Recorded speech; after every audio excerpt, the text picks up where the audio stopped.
How to write better. Tip number 4, avoid throat clearing.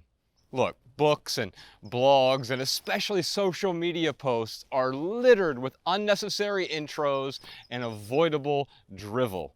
You can let that go. Let's get to the heart of the matter. And when you're in doubt, here's what you have to do. Just delete the first sentence or the first 2 sentences and see how much your writing improves.